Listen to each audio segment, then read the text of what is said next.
இன்றைக்கி ஆற்றுலேயே எப்படி வந்து சாத்தந்து பொடி ரசப்பொடி பண்ணுறோன்னு பார்க்கலாம்.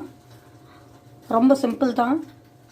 முதல்ல ஒரு பாருங்க, இந்த மாதிரி கப்பில் இந்த சின்ன கப்பில் வந்து 3/4 கப்புக்கு தனியா, அதுலேயே வந்து ஒரு 1/4 கப்பு துவரம் பருப்பு, 1/4 கப்பு கடலைப்பருப்பு வந்து கொஞ்சம் திக்காக இருக்கும், அதுக்காக திக்காக வரும், அதுக்காக அது போட்டுக்கிறது.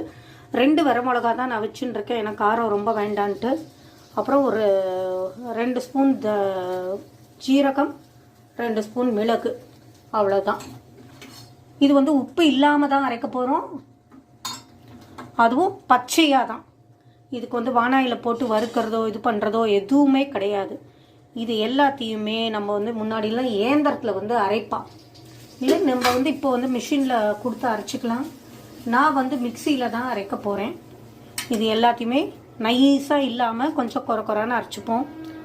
இதை அரைச்சுன்ட்டு இதுக்கு இதில் வந்து நம்ம சாப்பிட்டு பண்ணோம்னாக்கா அவ்வளோ அருமையாக இருக்கும் டேஸ்ட்டு. முன்னாடிலாம் வந்து அதை சொம்பில் பண்ணுவாள், இப்போ சொம்புலாம் கிடையாது. இப்போல்லாம் வெறுமை இதில் தான் பண்ண போகிறோம், நம்ம எவசல பாத்திரத்தில்.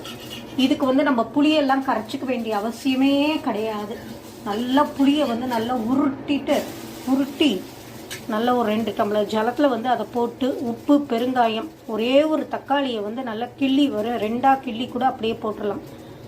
நல்லா கொதிக்கணும் இதில், அதுதான் இப்போ மெயின். இது நல்லா கொதிச்சதுக்கப்புறம் கொஞ்சமாக பருப்பு வந்து நம்ம குக்கரில் வேக வச்சுக்கலாம்.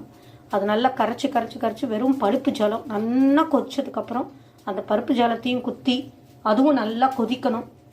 நல்லா கொதித்து வந்ததுக்கப்புறமா நல்லா கொதிக்கும் போது இந்த பொடியில் ஒரு 2 ஸ்பூன் பொடி போட்டு ஒரே ஒரு பொங்கணும், மேல் வரைக்கும் வரணும், அவ்வளோதான். அது வந்த உடனே அணைச்சுடலாம் அடுப்பை.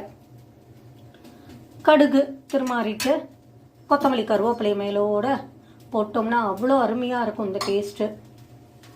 இதை வந்து இந்த பொடியை கூட உப்பு இல்லாமல் போட்டு வைப்பா. இது கொஞ்சமாக உப்பு சேர்த்து எண்ணெயை குத்தி நல்லா தோசைக்கு இட்லிக்கு கூட தொட்டுன்னு சாப்பிடுவோம் அந்த காலத்துலலாம், அவ்வளோ அருமையாக இருக்கும்.